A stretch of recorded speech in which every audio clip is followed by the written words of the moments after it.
Bismillahirrahmanirrahim. Assalamualaikum warahmatullahi wabarakatuh. Selamat pagi, selamat siang, selamat malam untuk kita semua.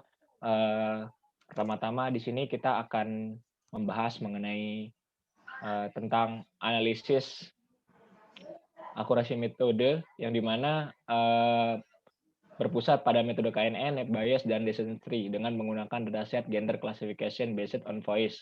Sebelum kita masuk ke pembahasan, lebih dulu kita ingin memperkenalkan diri. Yang pertama, dengan saya sendiri, Muhammad Hadi Rahman, NIM F1208086, lalu Mas Alidin Eh, dengan NIM F1208006, dan Mbak Sarah dengan NIM F120180056.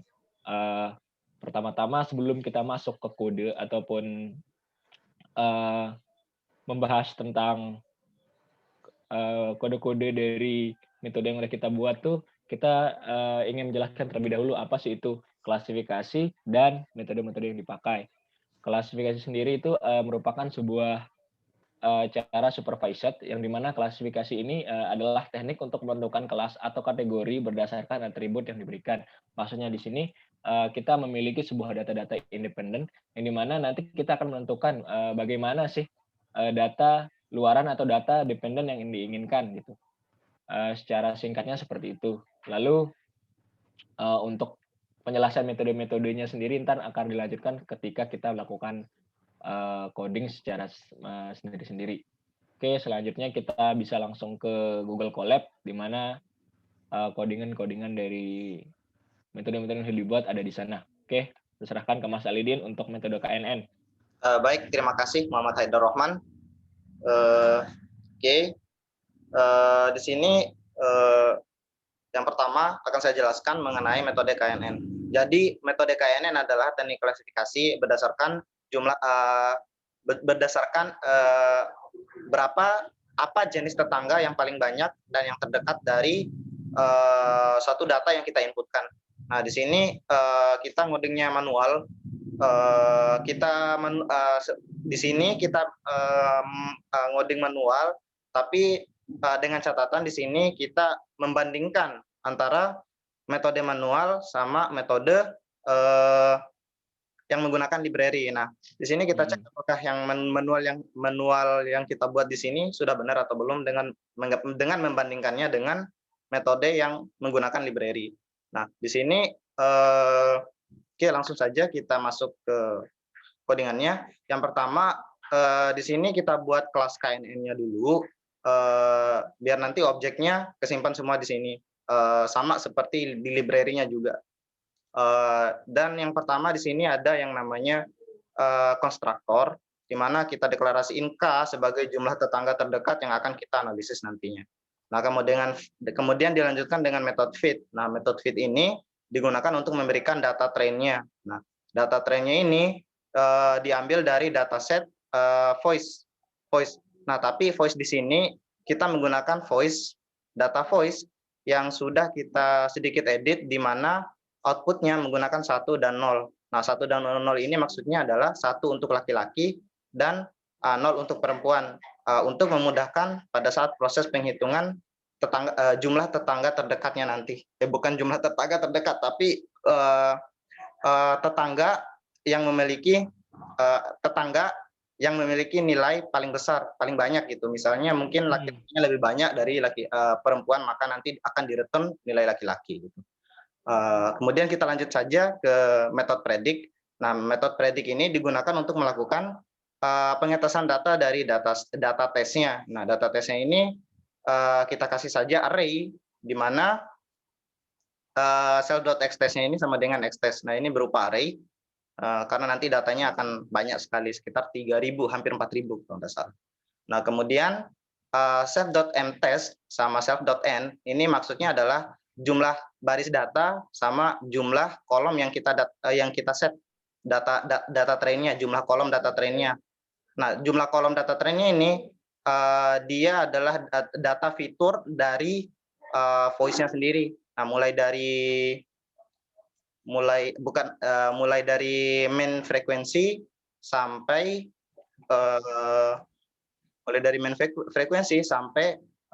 mode index. Nah, di sini soalnya labelnya ini dia adalah outputnya, bukan data, bukan apa namanya fiturnya. Kemudian kita lanjutkan dengan ya predictnya ini kita set sebagai 0, array yang isinya 0 semua dengan panjang yang sama dengan jumlah datanya. Nah, kemudian setelah itu kita lakukan looping berdasarkan jumlah datanya, kemudian setelah itu kita lakukan pencarian apa namanya? Pencarian tetangga. Nah, pencarian tetangganya ini dia akan meretun tetangga sebanyak jumlah K, sebanyak K. Nah, nanti tetangga yang akan kita return.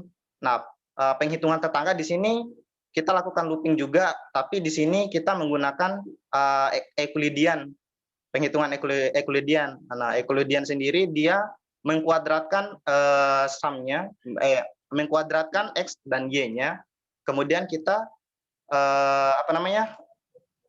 Kemudian diakarkan, setelah itu dijumlahkan keseluruhannya, seperti itu. Nah, di sini lebih kurang seperti itu untuk metode-metodenya yang ada di sini. Nah, kalau yang di bawah ini cuma tambahan aja, yang pertama di sini buat melakukan pengurutan data sehingga didapatkan 10 tetangga, sehingga didapatkan tetangganya itu diurutkan dari yang teratas hingga yang terbawah, mulai dari tetangga terdekat sampai tetangga terjauh. Nah, di sini tetangga terdekat sama tetangga terjauhnya di return berdasarkan jumlah K. Nah, di sini berdasarkan jumlah K. Jadi kalau misalnya K yang kita return adalah 3, K yang kita set di awal adalah 3, maka nanti yang isi dari sorted neckboard ini adalah sebanyak K. Seperti itu. Jadi nanti akan direturn ke fungsi ini dan kembali lagi ke di bagian sini, di bagian neckboard-nya. Baru kita ya predictnya. Mode ini digunakan untuk mencari nilai terbanyak. Nah, misalnya nilai terbanyak dari tetangganya tersebut adalah laki-laki, maka akan mereturn laki-laki dan juga sebaliknya. Kemudian di sini, oh ya, ada metode normalize. Nah, ini ada perbedaan antara normalisasi yang kita buat manual dengan normalisasi yang dibuat secara menggunakan library. Nah, di sini karena kebetulan hasilnya beda menggunakan library sama normalisasi manual, maka di sini kita menggunakan library transformation dengan menggunakan scalar, menggunakan library dari Skidler. Nah, di sini. Nah, kenapa datanya perlu kita normalisasi di sini? Karena data yang kita punya adalah data mentah dan data tersebut nilai numeriknya tersebar secara random di range yang beda-beda. Nah, di sini kita menggunakan min-max scatter ini untuk melakukan scaling data sehingga datanya itu berada di interval antara 0 sampai 1. Nah, di sini akan meningkatkan tingkat akurasi dari metode yang kita buat. Nah, di sini kita lanjutkan dengan membuat objek. Pertama kita buat objek dulu, modelnya K sama dengan 3, kita set K-nya sama dengan 3 untuk menyetel berapa tetangga yang akan kita uji nantinya, yang akan kita bandingkan nanti. Nah, kemudian kita lanjut ke metode fit-nya untuk memberikan data trainingnya. Nah, kemudian ini ada dua, ada yang pakai library sama ada yang pakai yang manual. Nah, yang ini yang pakai library, langsung saja kita menggunakan fit, sama aja fungsinya. Kemudian di sini kita lanjutkan ke pemanggilan metode prediksi. Di sini untuk mendapatkan hasil prediksinya. Nah, kemudian untuk menghitung, ya mohon maaf ada kata yang sedikit kurang mengenakan. Kemudian di sini kita lanjutkan dengan melakukan looping di jumlah datanya sebanyak jumlah data. Kemudian di sini kalau dia benar istilahnya labelnya sama dengan yang hasil kita prediksi, maka dia koreknya +1. Nah, selain itu kita nggak hitung. Nah, yang ini buat library-nya sama aja proses yang ini sama yang ini. Nah, nanti kita di sini kita bandingkan dengan cara menghitung persentasenya. Jadi cara menghitung presentasinya itu jumlah data yang benar dibagi dengan jumlah keseluruhan data dikali 100. Sama juga sama yang library. Jadi di sini kita menemukan akurasi sebanyak 98, sekian persen. Nah, di sini library-nya bisa dibilang cukup besar, bukan cukup besar, sangat besar malah. Yang ini hampir 100%. Nah, ini bisa dibilang dataset yang kita dapat adalah dataset yang sangat bagus. Nah, kalau dibandingkan, di sini ada yang saya catatan tambahan. Nah, di bawah sini adalah catatan ketika datanya masih belum kita normalisasi. Jadi ada banyak sekali gap antara data yang belum kita normalisasi dengan yang sudah kita normalisasi. Nah, jadi di sini terbukti juga kalau setiap kita melakukan training data ataupun testing data, sangat penting untuk menggunakan data yang telah dilakukan normalisasi gitu maksudnya. Jadi normalisasi di sini sangat berpengaruh untuk mendapatkan akurasi. Mungkin sekian dari metode KNN yang manual. Saya kembalikan lagi ke Muhammad Haidar Rahman. Terima kasih. Oh ya, terima kasih Mas Alidin.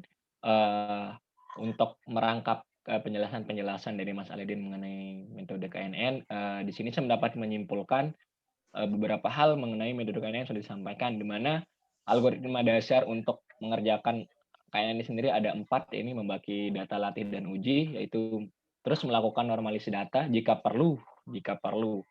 Kenapa jika perlu? Karena normalisasi data ketika data yang dirasa masih belum bagus dan akurasi yang didapatkan masih belum bagus gitu. Lalu menentukan nilai K, yang dimana nilai K sendiri ditentukan dengan kelipatan ganjil. Biasanya ganjil ini 3, 5, 7, dan seterusnya.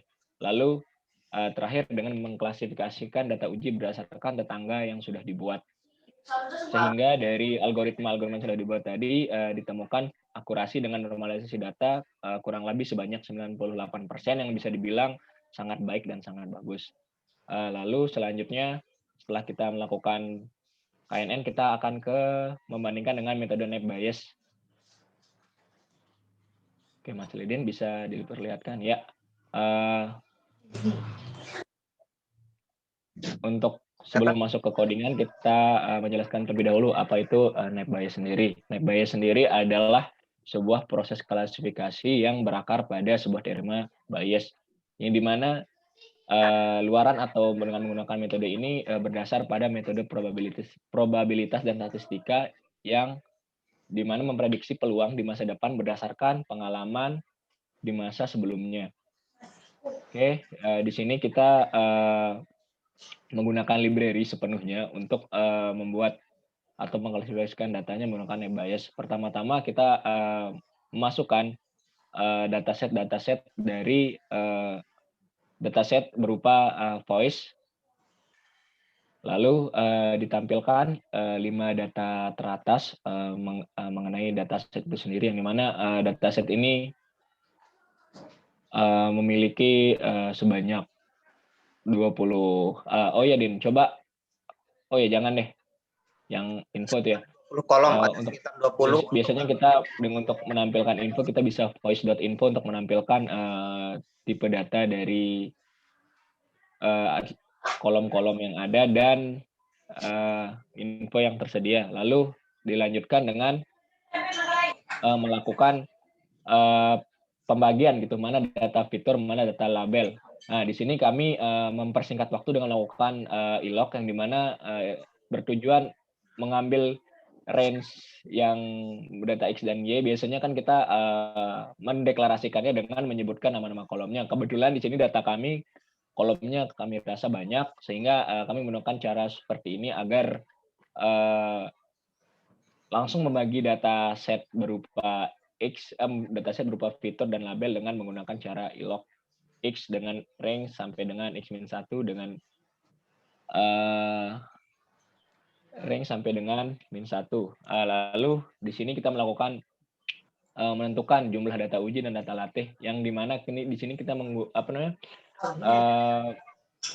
menentukannya dengan kriteria 80-20, yang dimana 80% untuk data latih dan 20% untuk data uji. Lalu di print sejumlah berapa data training dan data testing kita perlukan, yaitu ternyata kita mendapatkan 2.534 data latih dan 534 data uji. Lalu kita di sini menggunakan sklearn untuk melakukan pembagian data. Kembali ini sebenarnya sama saja dengan langkah di atas, maka kita skip aja. Lalu di sini kita baru memanggil gitu library untuk menggunakan algoritma net bias sendiri dan untuk mengimport akurasi skor. Lalu di sini kan membungkus variabel library dari net bias menggunakan CLF, di mana data tersebut dilakukan pelatihan. Pelatihan sendiri berfokus pada data-data dari data fitur itu sendiri. Lalu setelah dilakukan pelatihan, didapatkan hasil berupa seperti ini. Lalu setelah dilakukan pelatihan pada data-data tersebut, kami melakukan sebuah prediksi mengenai data yang sudah diklasifikasi dengan berdasarkan data uji. Lalu setelah berhasil melakukan data uji, kami memprint atau memperlihatkan hasil-hasil dari data uji sendiri dengan berupa tebakan seperti ini. Yang berupa menampilkan gender dari tebakan-tebakan prediksi tersebut, ada male, female, dan sebagainya sebanyak 654 data kalau tidak salah tadi di atas. Lalu di sini kami menemukan skor dari data yang udah kita buat sebanyak akurasi sebanyak 0,85 atau 85%. Ternyata dari setelah kita melakukan pengujian dengan net bias sendiri, metode KNN masih lebih unggul dalam menentukan akurasi sendiri. Lanjut ke decision tree.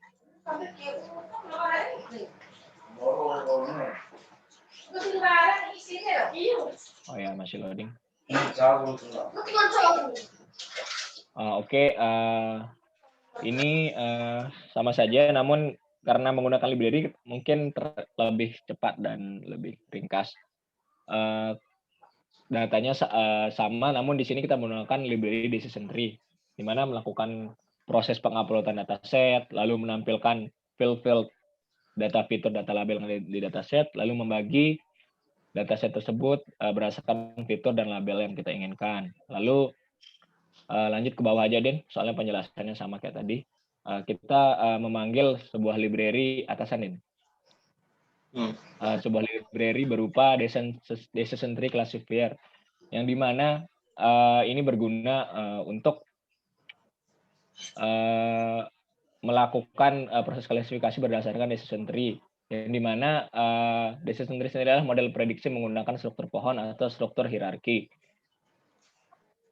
Nah, lalu di sini kita melakukan pelatihan data berupa data latih yang sudah kita punya, sehingga kita menampilkan decision tree classifier berupa hasil seperti ini. Lalu dilakukan sebuah prediksi pada data yang sudah kita masukkan algoritma decision tree berupa hasil prediksi seperti yang tadi, yaitu mengenai gender, dan hasilnya sendiri ada 2 gender, male, female, berupa tebakan sebanyak 654 data kalau tidak salah. Yang dimana ini merupakan 20% dari total dataset. Karena kita sudah membaginya tadi 80 untuk data latih dan 20 untuk data uji. Yang dimana di sini kita melakukan kalkulasi skor menggunakan library akurasi skor, kita dapat menampilkan akurasi skornya sendiri berupa 96%. Di mana ini hasil yang sudah bagus menurut kami, sudah sangat bagus malah. Namun ternyata masih lebih bagus akurasi dari proses KNN itu sendiri. Nah, dari kembali ke slide, Den. Oh ya.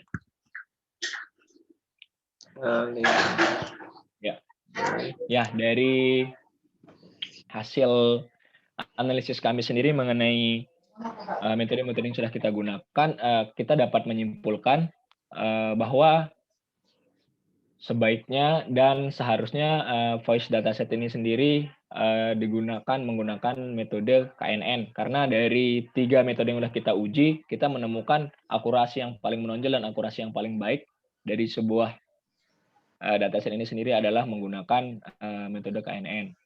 Namun menurut kami Naive Bayes Multi Decision Tree masih worth it untuk menguji dataset ini, karena akurasi yang digunakan juga akurasi yang dihasilkan juga sangat bagus dan tidak di bawah dari 50% sendiri. Namun setelah diuji 3 metode ini, ternyata yang lebih cocok dan lebih bagus akurasinya adalah metode KNN sendiri. Mungkin ada tambahan dari Mas Alidin mengenai kesimpulan dan hasil yang didapat dari 3 metode ini. Dari 3 metode ini lebih kurang sama dengan Mas Haidar Rohman. Di sini kita mendapatkan bahwa KNN itu untuk digunakan di dataset ini sendiri yang paling bagus adalah KNN. Nah, lebih kurang seperti itu sih Muhammad Haidar. Bisa kita lanjutkan. Oke, terima kasih Mas Alidin. Oh ya, kenapa KNN sendiri jadi lebih bagus? Karena kami sudah membahasnya tadi mengenai normalisasi data. Ternyata normalisasi data ini sangat penting untuk proses peningkatan akurasi dari sebuah metode yang dilakukan. Mungkin jika di Naive Bayes atau Decision Tree menggunakan normalisasi data, kita tidak tahu mungkin hasilnya bakal lebih baik atau tidak. Yang pasti bakal lebih baik. Namun kita mengantisipasi terjadinya nanti overfitting dan overfitting dan ya lagi satu istilahnya yang kelebihan itu juga, yang kekurangan tentang yang kelebihan data. Overfitting sama apa ya? Ya lagi satu. Nah, mungkin sekian dari presentasi kami. Kurang lebihnya mohon dimaafkan. Kami di sini hanya menggunakan 1 metode dengan cara manual dan 2 menggunakan library, dan hasilnya KNN yang paling baik. Ya, Sekian dan terima kasih. Assalamualaikum warahmatullahi wabarakatuh. Kami dari kelompok 16 ya, di list 16 mengucapkan terima kasih. Untuk lebih lanjutnya mungkin kita akan melakukan proses pengumpulan paper sendiri. Terima kasih. Terima kasih. Assalamualaikum. Stop share. Saya tutup. Assalamualaikum warahmatullahi wabarakatuh. Record, jangan dong langsung end. Udah, Stop kamu crop